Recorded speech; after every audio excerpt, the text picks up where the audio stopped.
بسم اللہ الرحمن الرحیم۔ آج ہم سورہ بقرہ کی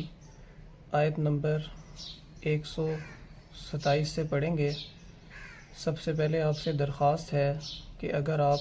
ہمارے چینل پر نئے ہیں تو اس چینل کو سبسکرائب کریں اور اپنے دوستوں کو بھی شیئر کریں۔ ہم نے ترجمہ اور مختصر سی تفسیر جو ہے وہ شروع کی ہوئی ہے اور تقریباً ایک پارہ ہمارا مکمل ہونے والا ہے۔ تو جو بھی شوق رکھتے ہیں کہ قرآن مجید کو سیکھیں اور اس نیک کام کا جو ہے نیک کام میں شامل ہو جائیں تو وہ جو ہے اس چینل کو سبسکرائب کر دیں۔ تو سب سے پہلے ہم ترجمہ دیکھتے ہیں۔ دیکھیں، اللہ رب العزت فرماتے ہیں وَإِذْ يَرْفَعُ إِبْرَاهِيمُ الْقَوَاعِدَ مِنَ الْبَيْتِ وَإِسْمَاعِيلُ، اور جب اٹھا رہے تھے ابراہیم علیہ السلام اور اسماعیل علیہ السلام من البیت بیت اللہ شریف کی القواعد بنیادیں، ساتھ وہ دعا بھی کر رہے تھے۔ دعا کیا تھی؟ ربنا تقبل منا، اے ہمارے رب ہماری طرف سے اس نیک کام کو قبول فرما، انک انت السمیع العلیم، بے شک آپ دعاؤں کو سننے والے اور جاننے والے ہیں۔ ربنا وجعلنا مسلمین لک، اے ہمارے رب ہمیں بنا اپنا فرما بردار، ومن ذریتنا امتا مسلمتا لک، اور ہماری اولاد میں سے بھی امتا مسلمتا ایک فرما بردار امت بنا، لکا اپنی یعنی اپنی ایک فرما بردار امت بنا، وَأَرِنَا مَنَاسِكَنَا، اور ہمیں سکھلا مناسکنا حج کے احکام، وَتُبْ عَلَيْنَا، اور ہماری طرف کیا کر؟ رجوع کر، ہماری طرف توجہ کر، وَتُبْ رجوع فرما، عَلَيْنَا ہم پر، إِنَّكَ أَنْتَ التَّوَّابُ الرَّحِيمُ، بے شک آپ توبہ کو قبول کرنے والے اور رحم کرنے والے ہیں۔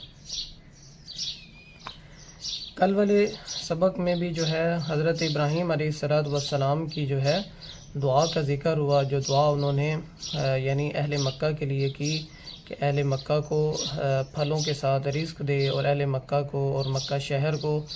امن والا بنا۔ تو اللہ رب العزت نے حضرت ابراہیم علیہ السلام کی دعا کو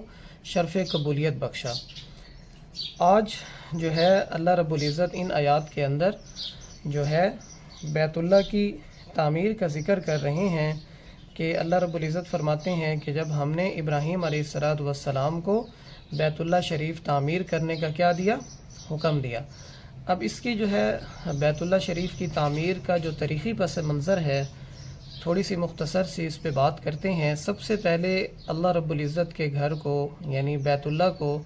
زمین پر سب سے پہلے تعمیر کیا گیا، یعنی زمین پر اور کوئی بھی گھر اس سے پہلے تعمیر نہیں کیا گیا، اور اس کو تعمیر کیا حضرت آدم علیہ السلام نے۔ اور پھر بیت اللہ کے بعد جو گھر تعمیر ہوا وہ بیت المقدس ہے، اور وہ تقریباً بیت اللہ سے 40 سال کے بعد روایات میں آتا ہے کہ وہ تعمیر ہوا۔ اس کو بھی پہلی مرتبہ حضرت آدم علیہ السلام نے تعمیر کیا۔ لیکن یہاں پر جو ذکر ملتا ہے قرآن مجید میں بیت اللہ شریف کی تعمیر کا، یہاں اللہ رب العزت جو ہے حضرت ابراہیم علیہ السلام کا ذکر فرما رہے ہیں کہ انہوں نے تعمیر کیا،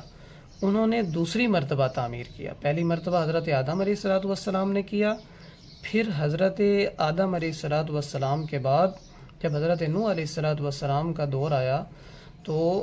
جب ان کی جو ہے قوم کو عذاب دیا گیا تو پھر پوری روئے زمین پر جو ہے اللہ کی طرف سے سیلاب آ گیا، اور پھر جتنے بھی گھر تھے جتنے بھی مخلوقات تھی وہ ساری ختم ہو گئی۔ تو اس میں جو ہے بیت اللہ شریف جو تعمیر ہوا تھا حضرت آدم علیہ السلام نے کیا تھا تو یہ بھی منہدم ہو گیا اس سیلاب کی وجہ سے۔ لیکن اللہ کے گھر کے جو تھوڑی بہت نشانی تھی وہاں پر جو ہے ایک دو ٹیلے پڑے ہوئے تھے۔ لیکن جب حضرت ابراہیم علیہ السلام کو حکم ہوا بیت اللہ شریف تعمیر کرنے کا تو اللہ نے روایات میں آتا ہے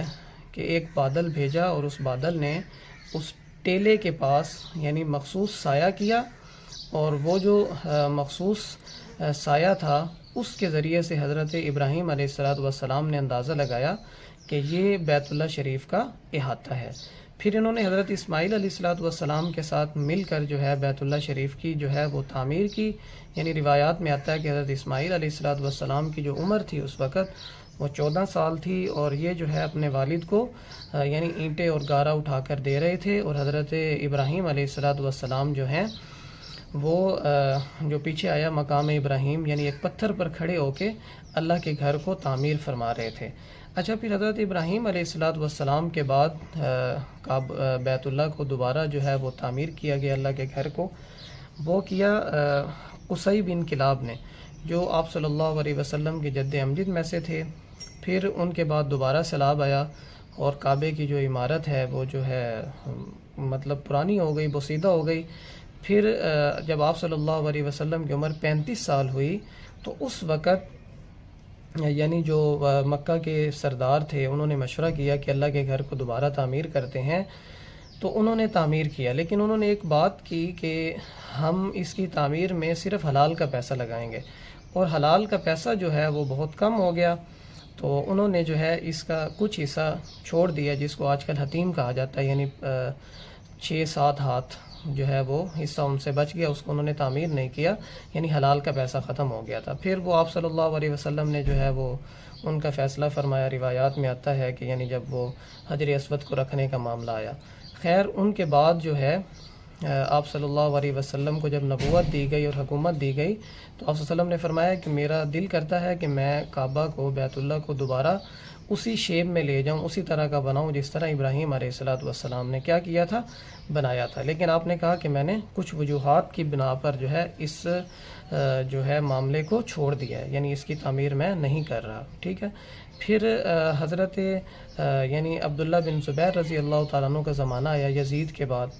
تو تقریباً 9 سے 10 سال انہوں نے حکومت کی، تو مکہ اور مدینہ بھی جو ہے ان کی حکومت میں تھے، تو انہوں نے آپ صلی اللہ علیہ وسلم کی خواہش کے مطابق جو ہے بیت اللہ کو دوبارہ اسی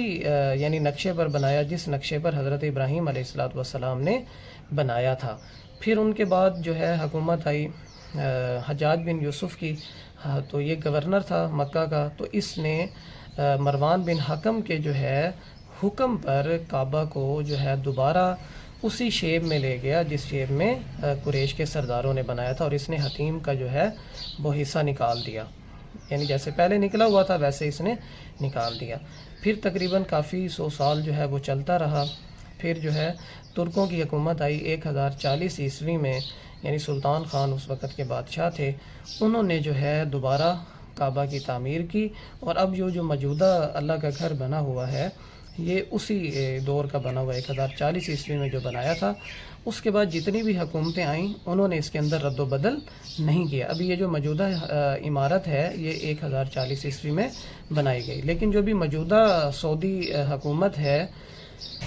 انہوں نے یعنی اس کی عمارت میں تو کوئی رد و بدل نہیں کیا، لیکن جو کعبہ کی حدود ہے اس کو وسیع کیا، اور جو زائرین ہیں جو عمرے کے لیے آتے ہیں، جو حج کے لیے آتے ہیں، ان کے لیے بہت ساری فیسلٹیز ہیں، ان کے آرام کا خیال، ان کو یعنی تکلیف سے بچانے کے لیے جو ہے انہوں نے بہت سارے جو ہے اچھے ساؤنڈ سسٹم لگائے، اسی طرح ایئر کنڈیشن سسٹم لگائے، صفائی کا نظام بہت پیارا ہے، حفاظت کا نظام بہت پیارا۔ اللہ رب العزت ان کو کیا ہے اجر عظیم عطا فرمائے۔ بہرحال اللہ نے جو یہاں پر ذکر کیا کہ ابراہیم علیہ السلام نے اور حضرت اسماعیل علیہ السلام نے اللہ کے گھر کو تعمیر کیا۔ جب وہ حضرت ابراہیم علیہ السلام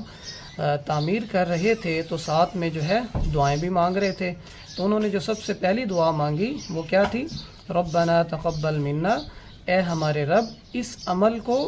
قبول فرما، یعنی یہ جو آپ کے گھر کو بنانا ہے یہ بہت بڑا عمل ہے، لیکن یہ بڑا عمل اس وقت بنے گا، اس وقت یعنی اس سے آپ ہم سے راضی ہوں گے جب آپ جو ہے اس کو قبول فرما لیں گے۔ یعنی ایک نبی ہو یا ایک یعنی نیک آدمی ہو یا کوئی بھی جو ہے اللہ کا بندہ ہو جس کو اللہ سے محبت ہو، تو اس کی خواہش ہوتی ہے کہ اس کا چھوٹا سے چھوٹا عمل ہے یا بڑے سے بڑا عمل ہے اس کو شرف قبولیت مل جائے۔ جیسے ایک صحابی ہیں ابو درداء، وہ فرماتے ہیں کہ اگر میری 2 رکعت نماز بھی اللہ کے ہاں قبولیت والی ہو جائے اور مجھے اس بات کا علم ہو جائے کہ یہ اللہ کے ہاں قبول ہو گئی ہے، تو دنیا و ما فیہا کے جتنے خزانے ہیں میں ان سب کو جو ہے ٹھکرا دوں گا صرف ان 2 رکعت کے قبول ہونے پر۔ خیر، حضرت ابراہیم علیہ السلام نے فرمایا کہ اے ہمارے رب، ہمارے اس عمل کو قبول فرما، اور بے شک آپ ہی دعاؤں کو سننے والے ہیں اور دعاؤں کو جاننے والے ہیں. ٹھیک ہے، اللہ نے شرف قبولیت بخشی. اور پھر اگلی آیت میں دعا فرمائی، ربنا وجعلنا، اے ہمارے رب ہمیں اپنے فرما بردار بندوں میں شامل فرما. تو یہ جو دعا ہے فرما بردار بندوں میں شامل ہونے کی، یہ تمام انبیاء مانگتے آئے ہیں. جیسے قرآن پاک میں دوسری جگہ آتا ہے توفنی مسلمہ، کہ اے ہمارے رب ہمیں اس حالت میں موت دے کہ ہم تیرے کیا ہوں، فرما بردار ہوں. ٹھیک ہے. اور پھر حضرت ابراہیم علیہ السلام نے دوسری دعا کی، وَمِن ذُرِّيَّتِنَا أُمَّةً مُسْلِمَةً لَكَ. یہ دعا جو ہے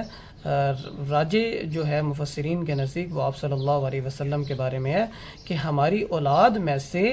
ایک فرما بردار امت پیدا فرما، یعنی اپنی ایک فرما بردار امت. اور اس مراد محمد صلی اللہ علیہ وسلم، چونکہ اس وقت ان کی اولاد میں سے حضرت اسماعیل علیہ السلام جو تھے وہ موجود تھے، اور ان کو بھی اللہ نے جو ہے نبوت بعد میں دی تھی. تو یعنی یہ دونوں دعا مانگ رہے تھے کہ ہماری اولاد میں سے، تو اس وقت ان کی اولاد یعنی حضرت اسماعیل علیہ السلام کی اولاد میں سے، یعنی جس امت کی بات ہو رہی ہے یہ امت محمدیہ ہے. پھر حضرت ابراہیم علیہ السلام نے دعا کی، وَأَرِنَا مَنَاسِكَنَا، اے ہمارے رب ہمیں حج کے احکام سکھلا. ٹھیک ہے، وَأَرِنَا کا مطلب دیکھنا بھی ہوتا ہے اور سکھلانا بھی. یہاں پر جو مطلب ہے وہ ہے کہ ہمیں سکھلا حج کے احکام، مناسکنا حج کے احکام. اور اس لیے یہ دعا انہوں نے اس لیے مانگی کہ جب انہوں نے بیت اللہ شریف کی تعمیر کر لی تو روایات میں آتا ہے کہ اللہ نے ان کو کہا کہ یہاں پر اعلان کرو اور لوگوں کو بلاؤ کہ وہ میرے گھر کا کیا کریں، حج ادا کریں. ٹھیک ہے، جیسے قرآن پاک میں بھی آتا ہے وَأَذِّن فِي النَّاسِ بِالْحَجِّ، لوگوں کو حج کے لیے بلاؤ. تو انہوں نے پھر دعا کی کہ اے ہمارے رب ہمیں حج کے احکام بھی سکھلا، تاکہ جو لوگ خلوص کے ساتھ جو ہے آپ کی رضا کے لیے حج کے لیے آئیں تو ان کو ہم احکام بھی سکھلائیں اور وہ پھر آپ کی رضا کے مطابق جو ہے حج کے ارکان ادا کریں. یہی ایسے ہی جو ہے ایک جملہ آپ صلی اللہ علیہ وسلم نے میدان عرفات میں کہا صحابہ کو، جب آپ صلی اللہ علیہ وسلم جو ہے حج کا خطبہ دے رہے تھے. آپ نے فرمایا کہ میرے سے جو ہے حج کے جو احکام ہیں، مناسک ہیں، وہ سیکھ لو، ہو سکتا ہے کہ اگلے سال پھر ہماری ملاقات نہ ہو. اور پھر ایسے ہی ہوا کہ اس حج کے بعد آپ صلی اللہ علیہ وسلم جب مدینہ منورہ تشریف لے گئے تو 3 مہینے کے بعد آپ جو ہے آپ کا وصال ہو گیا. ٹھیک ہے. بہرحال حضرت ابراہیم علیہ السلام نے کہا اے ہمارے رب ہمیں حج کے احکام سکھلا دے، وتب علینا، اور ہم پر رجوع فرما، ہماری طرف توجہ فرما، انک انت التواب الرحیم، بے شک آپ توبہ کو قبول کرنے والے ہیں اور رحم کرنے والے ہیں. وما علینا الا البلاغ.